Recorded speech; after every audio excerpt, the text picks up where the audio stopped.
Mañanas en Libertad, con Luis del Pino.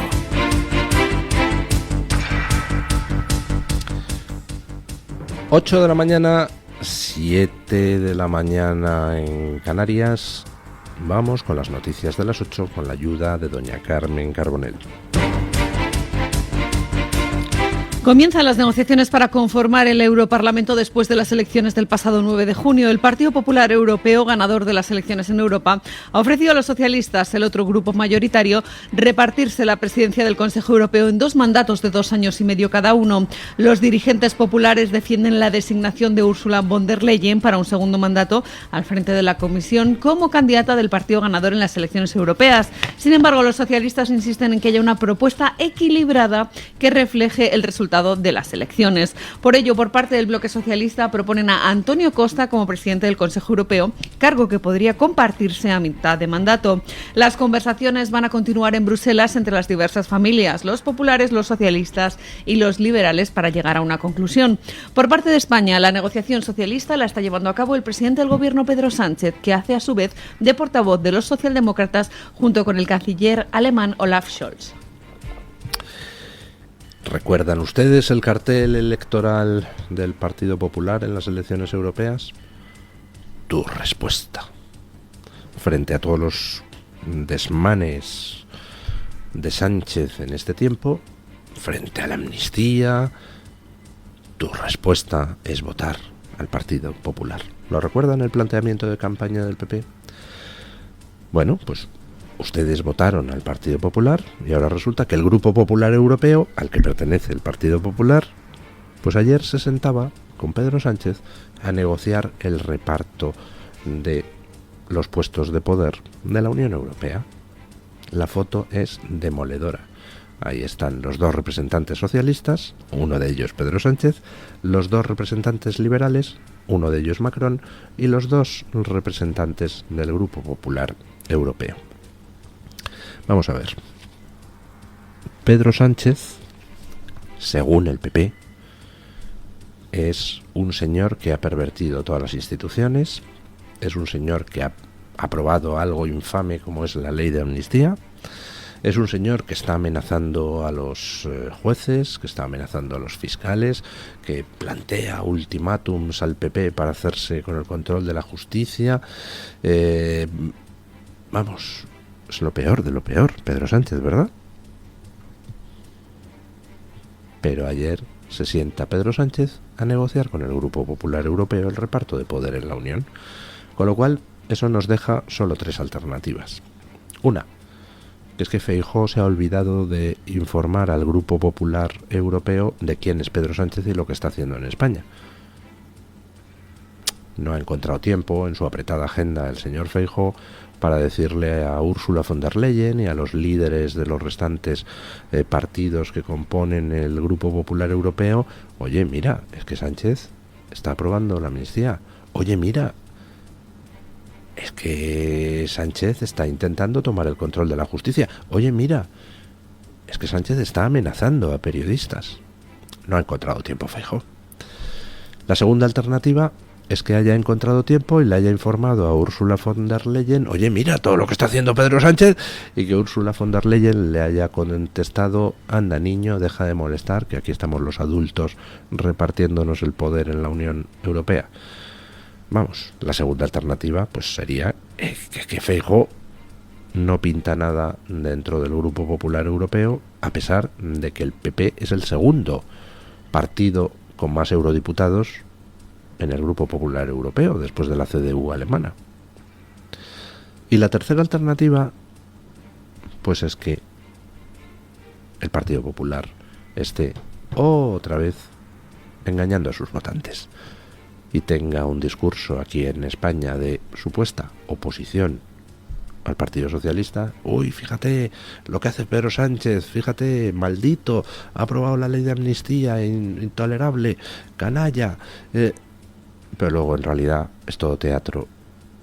Y en Europa, pues los del Grupo Popular Europeo se están sentando a negociar con Pedro Sánchez el reparto de puestos, con la anuencia de Feijóo, con el ok de Feijóo.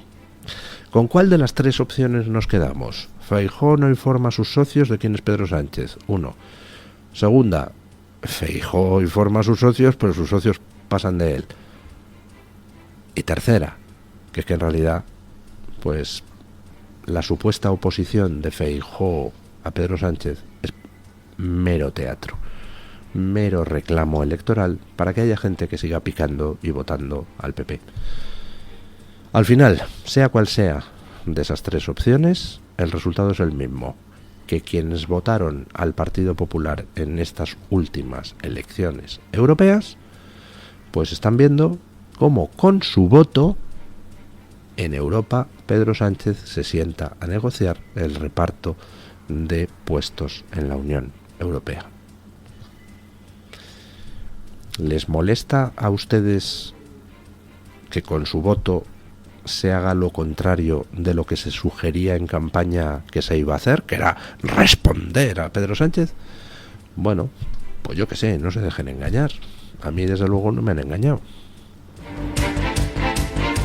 Seguimos ahora hablando del Europarlamento. La justicia belga encarga a Marruecos investigar y quizás juzgar por corrupción a los 2 agentes marroquíes que crearon la trama de corrupción que promovió intereses marroquíes en el Parlamento Europeo, el conocido como Morocco Gate, y que se desgaja también del llamado Qatar Gate, de cobro de comisiones. Según publica Ignacio Zembrero en El Confidencial, Bélgica ha decidido retirarse de la investigación sobre la implicación marroquí en el mayor escándalo de corrupción que ha habido en el seno del Parlamento Europeo. Las autoridades belgas han claudicado ante Rabat a cambio aparentemente de concesiones marroquíes en materia de inmigración irregular. El llamado Qatar Gate arrancó a finales de 2022 con la detención de 8 eurodiputados y asistentes parlamentarios en Bélgica e Italia y el registro policial de la sede del Parlamento Europeo en Bruselas.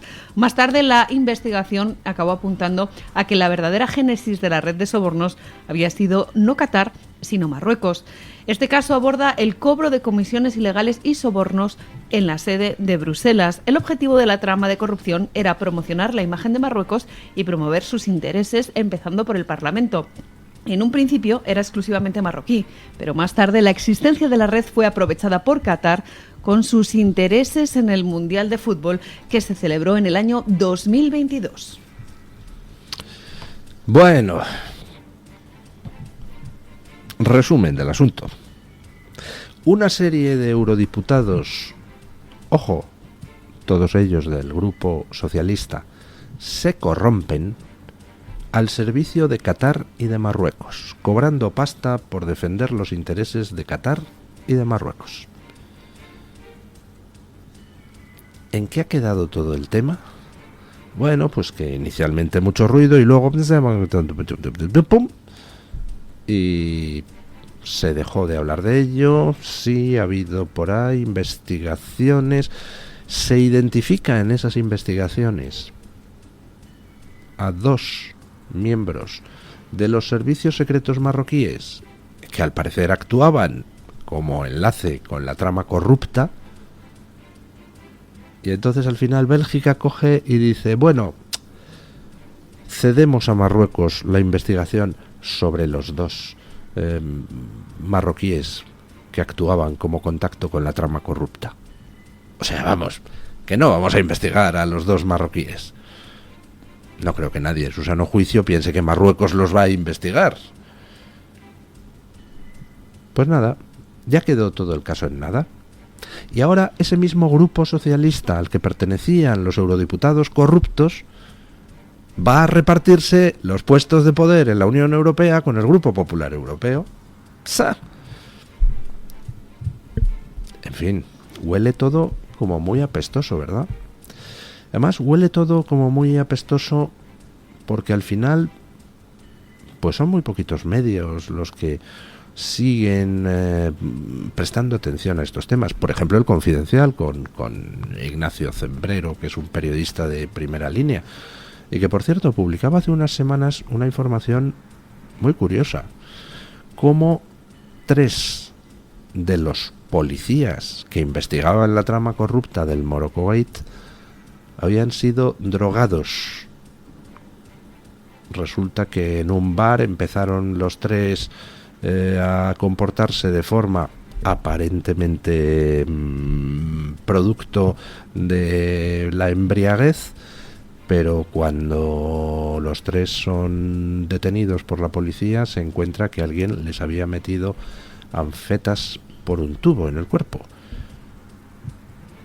Y queda ahí abierta esa incógnita. ¿Quién demonios drogó a los que estaban investigando el Morocco Gate? Pues ya nunca lo sabremos, porque entre otras cosas Bélgica ha renunciado a seguir investigando y le ha encargado a Marruecos que investigue Marruecos a ver a esos marroquíes que se dedicaban a hacer de enlace con la trama corrupta que defendía los intereses de Marruecos. Es tremendo. Las tramas de corrupción hace mucho tiempo que ya no son solo nacionales, ya trascienden las fronteras. Y la pregunta es, ¿cuántos eurodiputados en estos momentos, de los que ahora han sido elegidos, trabajan al servicio de algún país extranjero y cobran suculentas comisiones por ello? Pues no lo sabemos. Ni lo sabremos nunca. Y si alguna vez salta algún caso, como ha pasado con el Qatar Gate y el Morocco Gate, pues se hará como que se investiga un poquitito y luego pum, pum, y se acabó.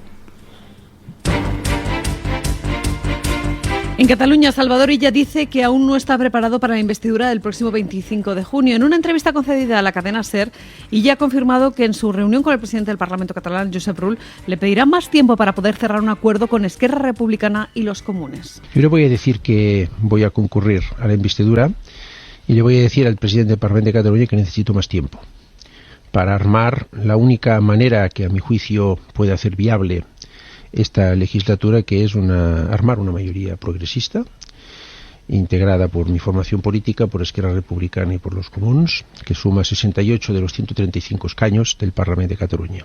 Por lo tanto, le voy a decir, presidente, voy a ir a la investidura, necesito más tiempo para poder armar esta mayoría progresista, la única que puede hacer viable esta investidura. Se espera, tal y como se creía, que Josep Rull, que es quien preside la mesa del Parlamento, convoque para el 25 de junio un intento de investidura que permita que empiece a correr el reloj de los 2 meses para poder ir de nuevo a las elecciones. Los de Junts siempre han manifestado que querían volver a concurrir a las urnas en Cataluña y así lo confirmaba Salvador Illa en su entrevista en Hora 25. Junts está en la tesis de repetir elecciones, ¿no? Hay 3 mayorías aritméticas en el Parlamento de Cataluña, de las cuales, a mi juicio, solo una es viable políticamente, ¿no? Hay una mayoría de mi formación política con Junts, no es viable políticamente, aritméticamente sí, no es viable porque Junts, ya lo han dicho, quieren repetir las elecciones, ¿no? Supongo que hasta que les salga lo que les conviene, pero los ciudadanos de Cataluña se han pronunciado, creo que con una claridad meridiana, ¿no?, de lo que desean, ¿no? La otra mayoría aritméticamente posible sería con el Partido Popular y con Vox. Yo obviamente cumplo mis compromisos y me comprometí a no hacer nada con la ultraderecha y por tanto tampoco es políticamente viable. La única políticamente viable es la mayoría progresista. Además, el líder del Partido Socialista de Cataluña ha querido tender la mano de nuevo al acuerdo entre Esquerra Republicana y los comunes, alentando el miedo a una posible repetición electoral. Mi compromiso es de hacer todo lo posible para evitar que haya una repetición electoral. Claro que tengo mis límites, ¿no? Yo puedo tener flexibilidad, pero no voy a entrar en incoherencias de fondo con mi manera de entender la política, ni de hacer política, ni voy a hacer nada que desestabilice y que no. Yo creo que nos conviene estabilidad, nos conviene transversalidad, nos convienen planteamientos reformistas, abordar los debates que hay que abordar porque hay que abordarlos, porque los tenemos aquí, y sobre todo muy atentos a la extrema derecha y a la derecha, que también en Cataluña ha encontrado una nueva expresión en la persona o en la formación política de Alianza Catalana con Silvio Ríos, ¿no? Cuidado con eso. Por tanto, la pelota del acuerdo de investidura está en Esquerra Republicana y en las condiciones que está imponiendo, porque los comunes ya han dicho que solo se decantarán por apoyar a Salvador Illa si de manera previa lo hacen los republicanos. Bueno, pues resulta que Salvador Illa no tiene mayoría de momento para poder ser investido. ERC no tiene manera de vender a sus electores el apoyo a Illa, y no tiene manera porque Illa, aunque ha ofrecido una financiación especial para Cataluña, lo que por cierto ha levantado ampollas en el resto de federaciones socialistas, pues resulta que Puigdemont ha respondido de manera muy inteligente a Illa. Le ha dicho, un momento, estás diciendo que nos ofreces ahora una financiación especial y lo estás justificando en que Cataluña realmente está infrafinanciada. Anda, ¿y por qué no nos lo has dado hasta ahora? Anda, ¿y por qué condicionas esa financiación a que tú seas presidente? O sea que si no eres presidente vas a vas a permitir que continúe una financiación que tú mismo dices que eres injusta. Pues está muy bien respondido, efectivamente. Le ha pillado con el carrito del helado a Illa. Y encima le ha dejado a ERC sin argumentos. Si ERC consigue esa financiación, pues no es mérito, porque realmente es que Cataluña se la merece. Y no debería estar eso condicionado al apoyo de nadie a nadie.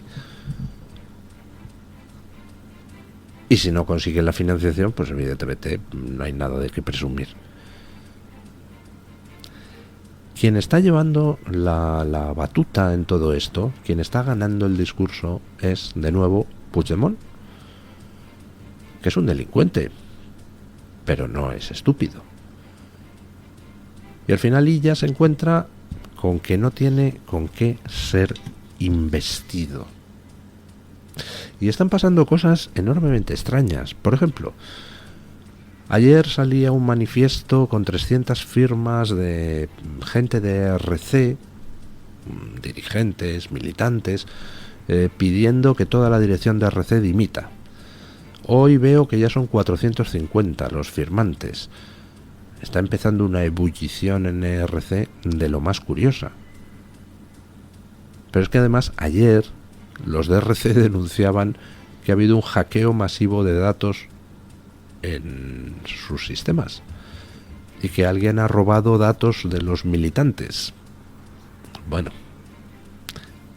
evidentemente aquí la cloaca funciona a toda máquina. No sé si la cloaca del Estado, la cloaca del antiestado, la cloaca de los críticos de ERC o la cloaca de los oficialistas de ERC o la cloaca de Puigdemont.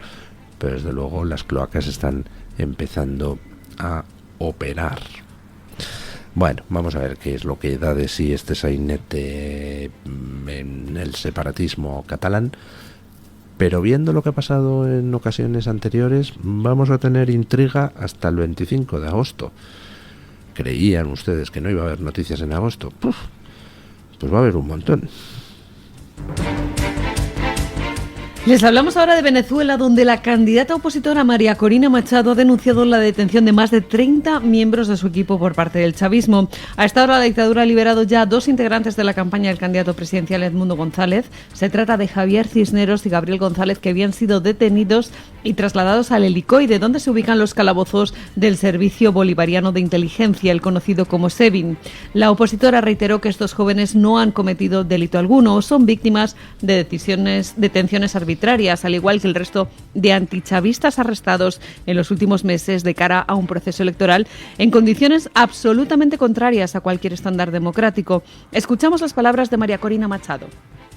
Lo que estamos viviendo en estas horas en Venezuela es el régimen criminalizando la ruta electoral, criminalizando la actividad electoral y la campaña.